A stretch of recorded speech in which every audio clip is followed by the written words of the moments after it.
નમસ્કાર વિદ્યાર્થી મિત્રો, ગુડ મોર્નિંગ, જય શ્રી કૃષ્ણ.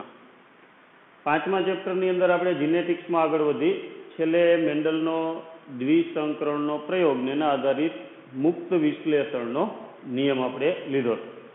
હવે મેન્ડલના બધા નિયમ છે એ કાયમી સાચા નથી. મુક્ત વિશ્લેષણનો નિયમ છે એ પણ મર્યાદિત છે. મુક્ત વિશ્લેષણ ન થતું હોય તો એને શું કહેવાય? તો કે સહલગ્નતા તરીકે ઓળખવામાં આવે છે. સહલગ્નતા અને પુનઃ સંયોજન એનો આપણે આજે અભ્યાસ કરવાનો છે. સહલગ્નતા અને પુનઃ સંયોજન.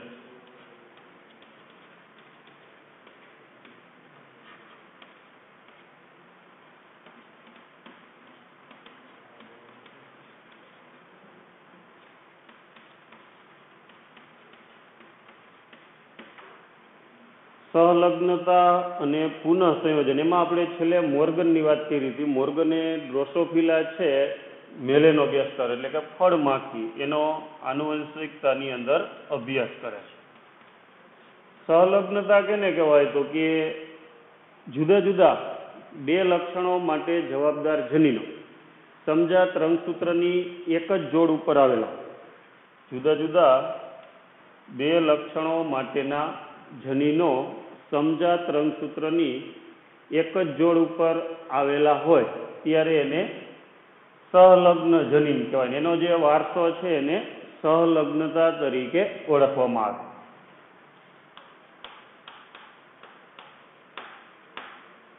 સહલગ્નતા જુદા જુદા બે લક્ષણો માટે જવાબદાર જનીનો સમજાત રંગસૂત્રની એક જ જોડ પર આવેલા હોય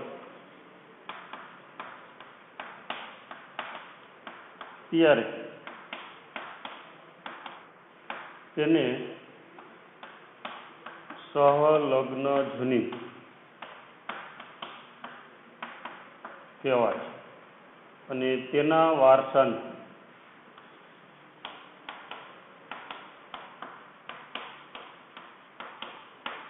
સહલગ્નતા કહેવાય.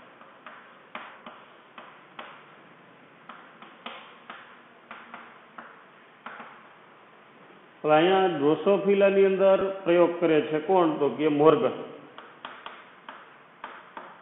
ડ્રોસોફિલા મેલેનોગેસ્ટર એમાં સહલગ્નતા અને પુનઃ સંયોજન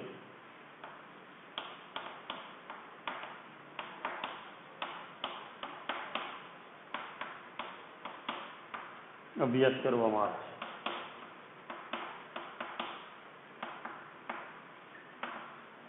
ટેક્સ્ટ બુકમાં એ ડ્રોસોફિલાનું ઉદાહરણ આપ્યું છે. આપણે ટેક્સ્ટ બુકનું અને એ સિવાયનું એક ઉદાહરણ આપણે લેશું. ડ્રોસોફિલાની અંદર બે લક્ષણો મોર્ગન ધ્યાનમાં રાખે છે. ડ્રોસોફિલા મેલેનોગેસ્ટર એની અંદર કોણ પ્રયોગ કરે છે? તો કે સહલગ્નતાનો અભ્યાસ છે એ મોર્ગન દ્વારા કરવામાં આવે. હવે મોર્ગન છે એ બે લક્ષણની અંદર આપણે જોઈએ તો જે ડ્રોસોફિલા માખી એ ફળ માખી એમાં પાંખની લંબાઈ, માખીનો રંગ અને પાંખની લંબાઈ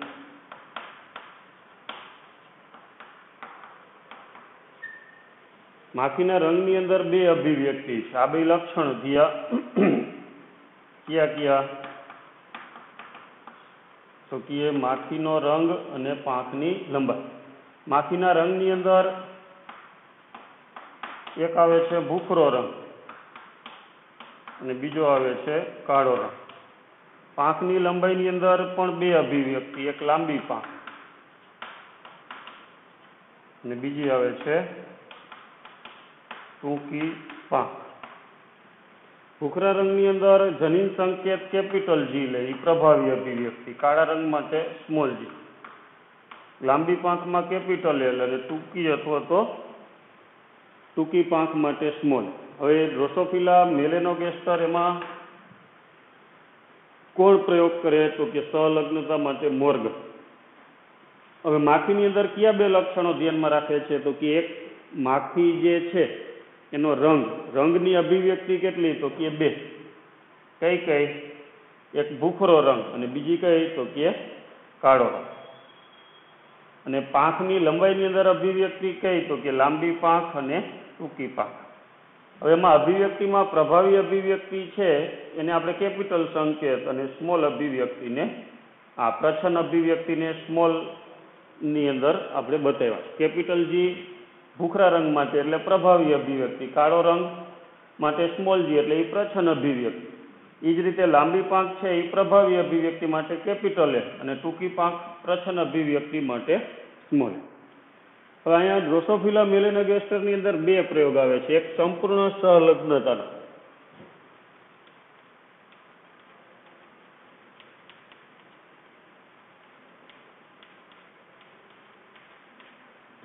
દર્શાવતો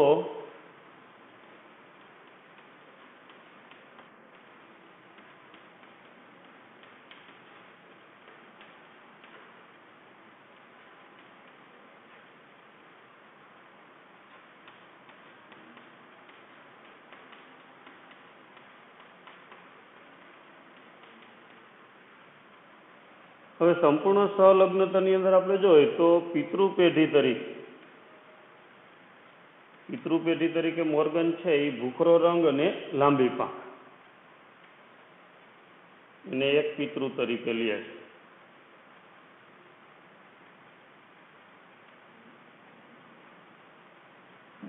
અને બીજા પિતૃ તરીકે કાળો રંગ અને ટૂંકી પાંખ.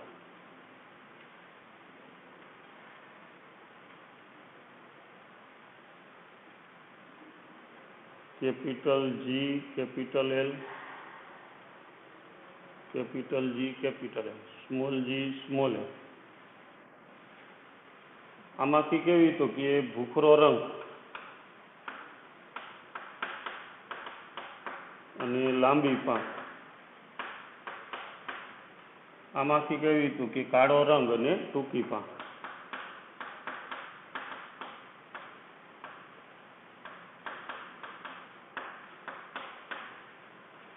હવે એક જે છે એ પિતૃને નર તરીકે લેવામાં આવે, બીજી માખીને માદા તરીકે.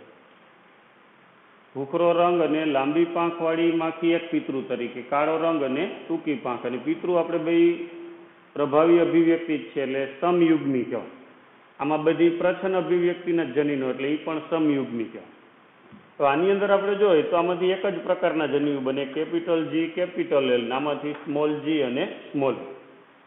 હવે એની વચ્ચે સંકરણ થાય એટલે એની અંદર આપણે જોશું તો એ સંતતિ જે છે એ F1 પેઢી કહેવાય.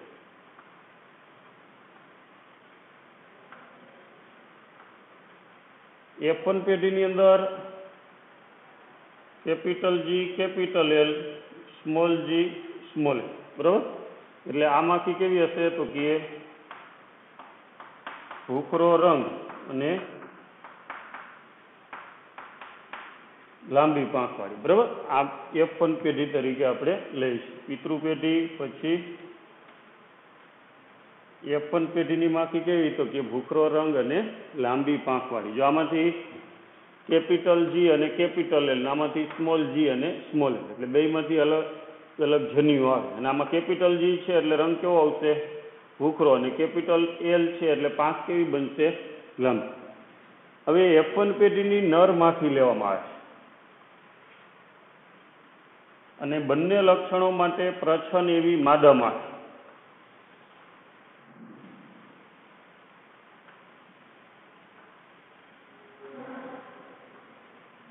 બંને લક્ષણો માટે પ્રચ્છન્ન માદા એટલે કે એમાં small G, small L, small G, small L. આમાંથી કેવી લીધી આપણે? માદા તરીકે લીધી. બરાબર? આમાંથી પણ કાળો રંગ અને ટૂંકી પાંખ વાળી હશે. બધા સ્મોલ છે એટલે કાળો રંગ અને ટૂંકી પાંખવાળી. હવે આની અંદર આપણે જોઈએ તો આમાં બે પ્રકારના જન્યુ બને, capital G capital L, small G small L. આમાંથી એક જ પ્રકારના કયા? સ્મોલ જી અને સ્મોલ એલ. તો આ રીતે આપણે જોઈ શકીએ. આમાં F2 પેઢીનો આપણે અભ્યાસ કરવો હોય આમાંથી એક જ પ્રકારના જન્યુ બને. અહીંયા capital G capital L, small G small L, આમાંથી પણ small G small L.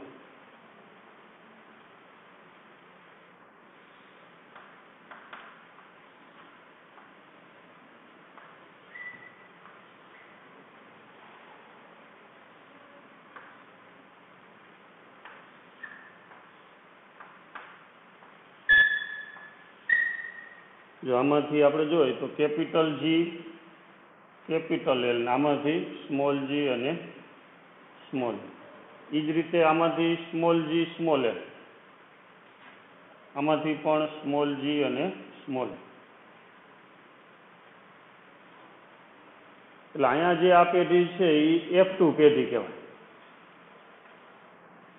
F2 પેઢી, પિતૃ પેઢી, F1 પેઢી, પછી F2 પેઢી. એની અંદર આમાંથી કેવી હશે તો કે કેપિટલ જી કેપિટલ એલ છે એટલે ભૂખરો રંગ અને લાંબી પાંખ.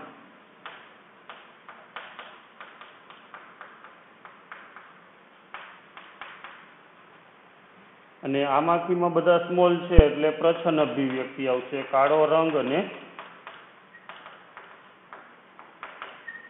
ટૂંકી પાંખ. એટલે આમાંથી કેટલી હશે તો કે 50%. આમાંથી પણ કેટલી હશે? 50%. જો અહીંયા પિતૃ પેઢી તરીકે કેવી માખી હતી તો કે ભૂખરો રંગ અને લાંબી પાંખ, એવી આપણને કેટલી મળી? 50%. બીજા પિતૃ કેવા હતા? કાળો રંગ ને ટૂંકી પાંખ, એવી માખી આપણને કેટલી મળી? 50%. એટલે કે પિતૃ જેવી જ સંતતિ મળે, કોઈ નવી સંતતિ ન મળે, એને શું કહેવાય? સંપૂર્ણ સહલગ્નતા કહેવામાં આવે. શું કહેવામાં આવે? સંપૂર્ણ સહલગ્નતા તરીકે ઓળખવામાં આવે છે. પિતૃ જેવી જ સંતતિ મળે F2 પેઢીમાં, બીજી કોઈ નવી સંતતિ ન મળે ને સંપૂર્ણ સહલગ્ન. હવે આપણે પુનઃ સંયોજનવાળી જોઈ બીજો એક પ્રયોગ છે. એમાં ફેરફાર શું કરવાનો છે ખાલી? તો કે પિતૃ પેઢી તરીકે આ જ આવશે, ભૂખરો રંગ લાંબી પાંખ, કાળો રંગ અને ટૂંકી પાંખ. F1 પેઢીમાં આવશે ભૂખરો રંગ અને લાંબી પાંખ, અને બધીમાંથી એવી જ બનશે. એનું બેક ક્રોસ અથવા કસોટી સંકરણ અથવા બેય લક્ષણ માટે પ્રચ્છન્ન હોય એવા પિતૃ હારે સંકરણ કરવામાં આવે. પણ F1 પેઢીમાં અહીંયા નર લઈ છે એની જગ્યાએ બીજા પ્રયોગની અંદર અહીંયા આપણે માદા લઈ છે. માદા માખીની અંદર શું થશે તો કે એમાં વ્યતિકરણ થાય, એટલે કે જનીનોની અદલા બદલી થાય છે. અને અદલા બદલી થવાના કારણે એમાં લક્ષણોમાં ફેરફાર છે એ જોવા મળે છે.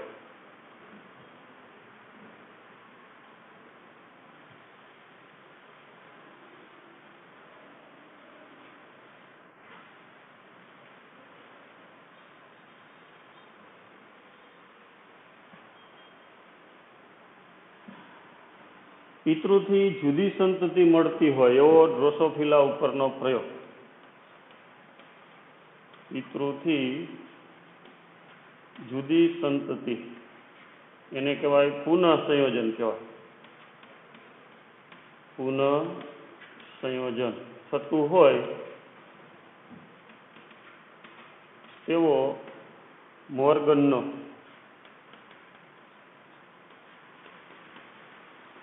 ડ્રોસોફિલા પરનો પ્રયોગ.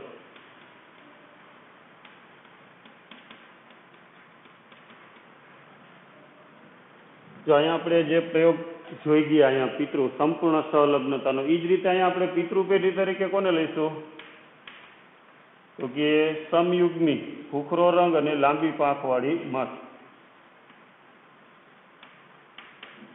અને કાળો રંગ અને ટૂંકી પાંખવાળી માખી. આપણે માખી દોરીએ ગઈ પણ આપણે દોરતા નથી. અહીંયા capital G L, small G small L, small G small L. એટલે કે આમાંથી કેવી હશે તો કે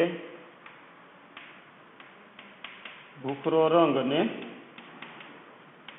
લાંબી પાંખવાળી. આમાંથી કેવી હશે? કાળો રંગ અને ટૂંકી પાંખવાળી. આ પિતૃપેઢીમાંથી એક નર તરીકે, એક માદા તરીકે. એમાંથી આપણે જોઈ ગયા F1 પેઢી. F1 પેઢીની અંદર જોઈએ તો આ બેમાંથી એક એક જન્યુ આવે.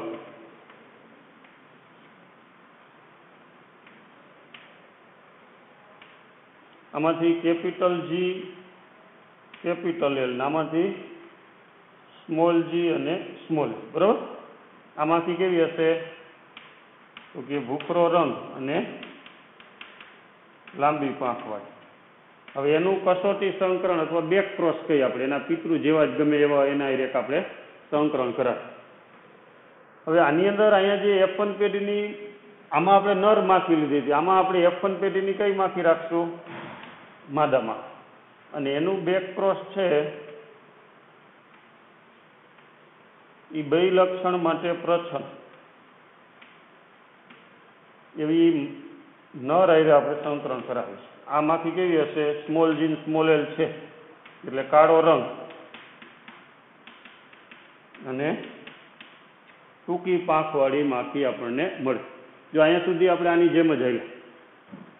પિતૃપેઢી ભૂખરો રંગ, લાંબી પાંખ, કાળો રંગ, ટૂંકી પાંખ. આમાં એ જ રીતે ભૂખરો રંગ, લાંબી પાંખ, કાળો રંગ, ટૂંકી પાંખ. કેપિટલ GL ને સ્મોલ જી સ્મોલ એલ એ બે ભેગા થયા. આમાં એ જ રીતે capital GL, small G small L ભેગા થયા એટલે ભૂખરો રંગ અને લાંબી પાંખ આવશે. પણ ફેરફાર શું કર્યો હતો કે અહીંયા F1 પેઢીમાં આપણે નર માખી લીધી હતી, એની જગ્યાએ અહીંયા કઈ લીધી? માદા માખી. બાકી કાંઈ ફેરફાર નથી. અને અહીંયા આપણે માદા માખી લીધી, એની જગ્યાએ અહીંયા નર માખી લીધી. હવે અહીંયા F1 પેઢીમાં માદાની અંદર વ્યતિકરણ થાય છે. વ્યતિકરણ થાય એટલે શું થશે તો કે જનીનોની અદલા બદલી થાય છે. વ્યતિકરણની અંદર જનીનોની અદલા બદલી, એટલે આમાં ટૂંકમાં જો આ રીતે જનીનોની અદલા બદલી થાય, 4 પ્રકારના જન્યુ બનશે.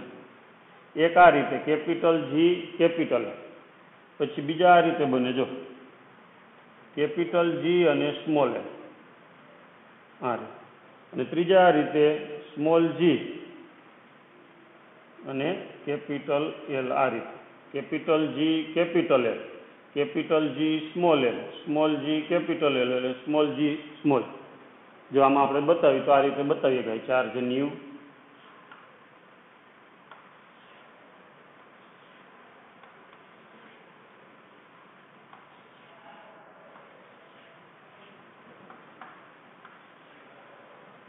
ની અંદર આપણે જોઈએ તો અહીંયા બે કેપિટલ લે, એક કેપિટલ અને સ્મોલ એટલે કેપિટલ જી સ્મોલ એલ, પછી આ સ્મોલ જી અને કેપિટલ એલ અને સ્મોલ જી અને સ્મોલ એલ. આ 4 જન્યુ બનશે આમાં.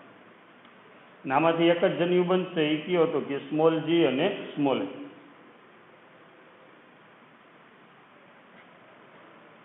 હવે આ જે 4 જન્યુ છે આમાંથી એક જન્યુ એની હારે જોડાણ આપણે કરી તો 4 રીતે જોડાઈ શકે.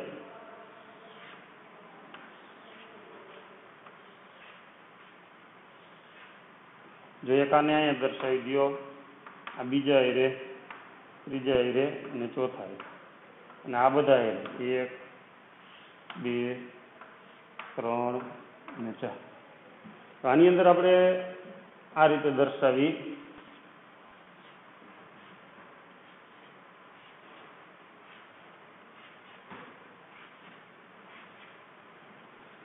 જો આમાં કેપિટલ જી કેપિટલ એલ, આમાં કેપિટલ જી સ્મોલ એલ, પછી આમાં સ્મોલ જી કેપિટલ એલ અને સ્મોલ જી અને સ્મોલ એલ, પછી આમાંથી બધામાં સ્મોલ જી સ્મોલ એલ આવશે.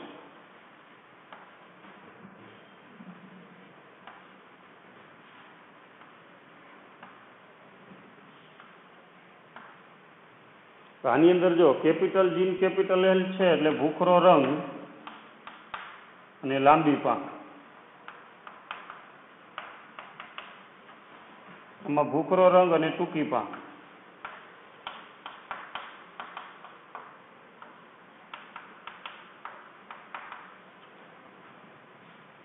કાળો રંગ અને લાંબી પાંખ.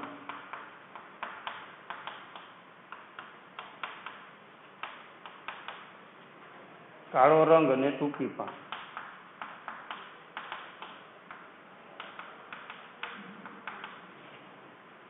આમાં બે કેપિટલ જી અને કેપિટલ એલ છે એટલે ભૂખરો રંગ અને લાંબી પાંખ આવશે. કેપિટલ જી છે એટલે ભૂખરો રંગ અને સ્મોલ એલ એટલે ટૂંકી પાંખ. સ્મોલ જી છે એટલે કાળો રંગ અને કેપિટલ એલ એટલે લાંબી પાંખ. સ્મોલ જી સ્મોલ એલ એટલે કાળો રંગ અને ટૂંકી પાંખ. હવે F2 પેઢીની અંદર આ પરિણામ આપણે જોઈએ. F2 પેઢીનું પરિણામ, આ જે પેઢી છે એને આપણે F2 પેઢી તરીકે દર્શાવશું.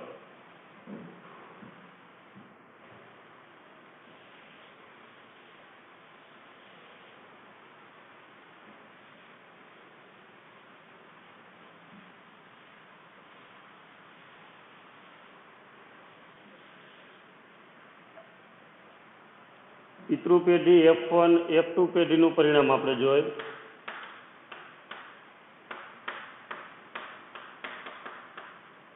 અહીંયા ભૂખરો રંગ અને લાંબી પાંખ વાળી જે માખી છે, ભૂખરો રંગ અને લાંબી પાંખ વાળી કેટલી મળશે તો કે 41.5%. પછી કાળો રંગ અને ટૂંકી પાંખ વાળી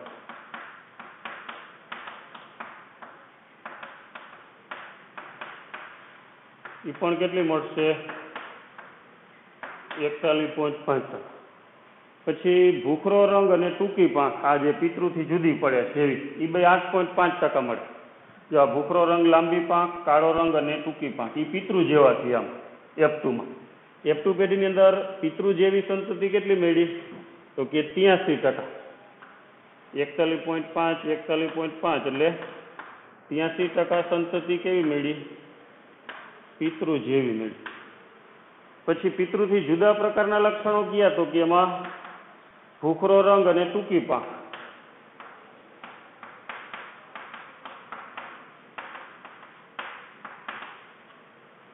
એ કેટલા ટકા તો કે 8.5%.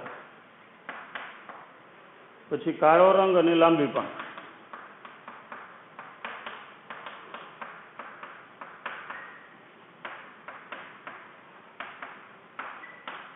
એ પણ 8.5%. ભૂખરો રંગ અને ટૂંકી પાંખ એનું પ્રમાણ કેટલું 8.5%. કાળો રંગ અને લાંબી પાંખ એનું પ્રમાણ કેટલું તો કે 8.5%. એટલે આ 17% એ પુનઃ સંયોજિત કહેવાય. કેવી કહેવાય? જેમ સલગ્નતા વધારે હોય એમ પુનઃ સંયોજનનું પ્રમાણ કેવું હોય ઓછું, અને સલગ્નતા ઓછી હોય પિતૃ જેવી છે ને એ સલગ્નતા કહેવાય. પિતૃથી જુદી પડે ને એને શું કહેવાય પુનઃ સંયોજન તરીકે ઓળખવામાં આવે. એટલે મેન્ડલે જે વટાણાના છોડ ઉપર દ્વિસંકરણનો પ્રયોગ કરી અને જે આપણને મુક્ત વિશ્લેષણનો નિયમ આપ્યો, જો તમને એક ઉદાહરણ આપીને સમજાવું. મુક્ત વિશ્લેષણનો નિયમ છે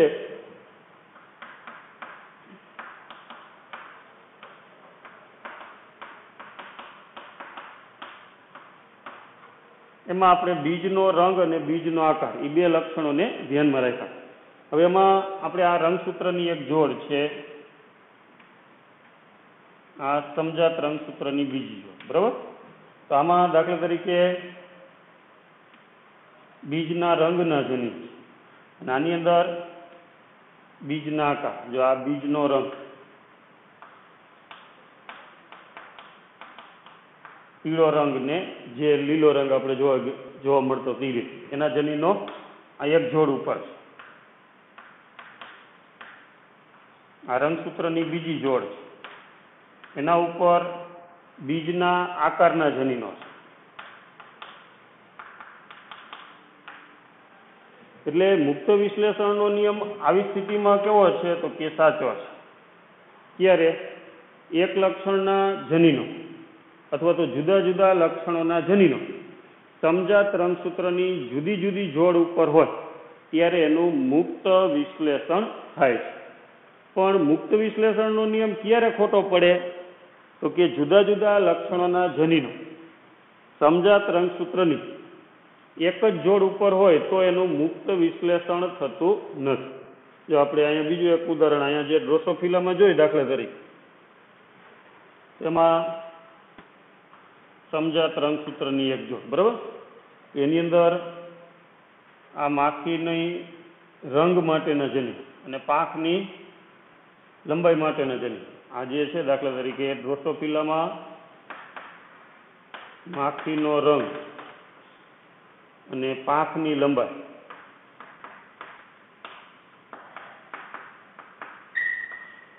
માખીનો રંગ અને પાંખની લંબાઈ એ બંને લક્ષણોના જનીનો એક જ જોડ ઉપર આવેલા તો આનું મુક્ત વિશ્લેષણ થતું નથી. તો કે આ જે જનીનો છે, આ બે જોડ રંગસૂત્રની એક જોડ અને આ જનીન કેટલા, તો કે રંગ માટેના અને પાંખની લંબાઈ એ બંને જનીનની જોડ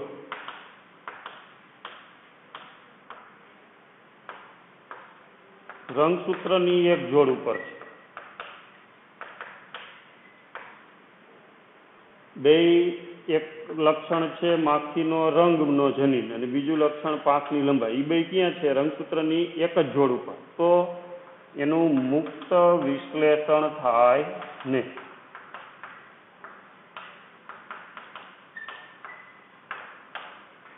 એટલે મેન્ડલે જે દ્વિસંકરણના પ્રયોગ આધારિત જે મુક્ત વિશ્લેષણનો નિયમ સમજાવ્યો, એ મુક્ત વિશ્લેષણનો નિયમ એ અમુક કિસ્સામાં સાચો છે અને અમુક કિસ્સામાં ખોટો છે. સાચો ક્યારે, તો કે બે લક્ષણોના જનીનો એ સમજાત રંગસૂત્રની અલગ અલગ જોડ ઉપર હોય ત્યારે એ મેન્ડલનો મુક્ત વિશ્લેષણનો નિયમ સાચો પડે.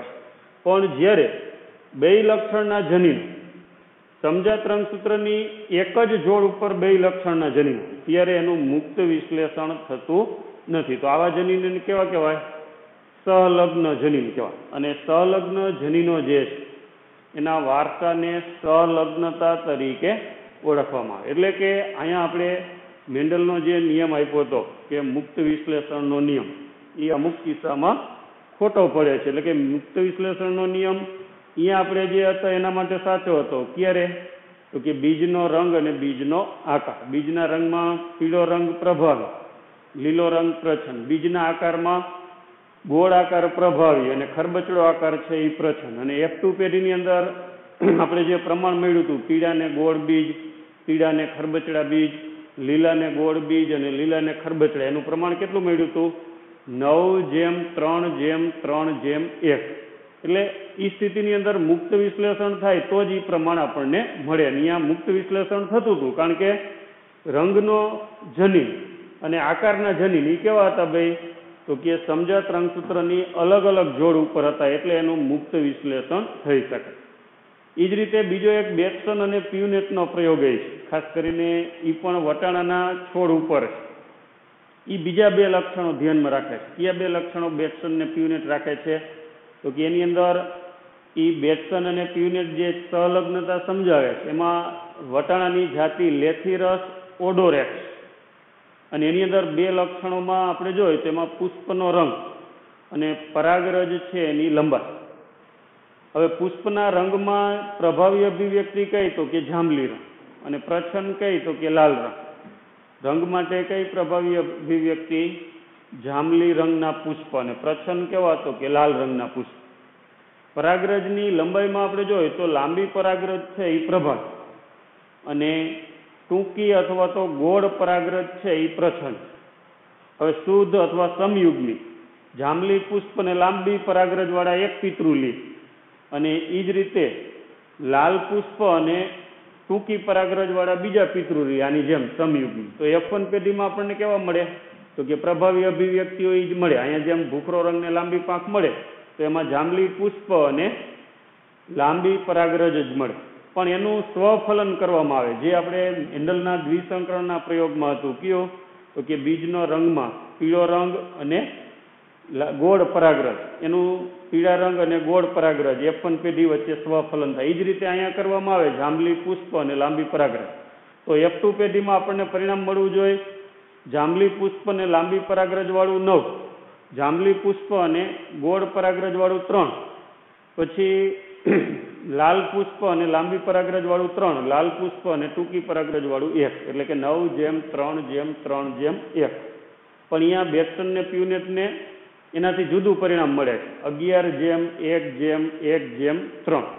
એટલે કે એ પણ કેના ઉદાહરણમાં આવે છે? સહલગ્નતાના ઉદાહરણમાં. એ સહલગ્નતાવાળો પ્રયોગ છે એ આપણે પણ નેક્સ્ટ ટાઈમ તમને સમજાવશું. એટલે એક આ ડ્રોસોફિલા ઉપરનો પ્રયોગ થાય, અને બેટ્સન અને પ્યુનેટે જે આપણે ટેક્સ્ટ બુકમાં નથી, એ આપણે જાંબલી પુષ્પ આધારિત અને લાંબી પરાગરજ એટલે પરાગરજની લંબાઈ અને પુષ્પનો રંગ એ બે લક્ષણને ધ્યાનમાં રાખીને દ્વિસંકરણનો પ્રયોગ કર્યો. કોણે?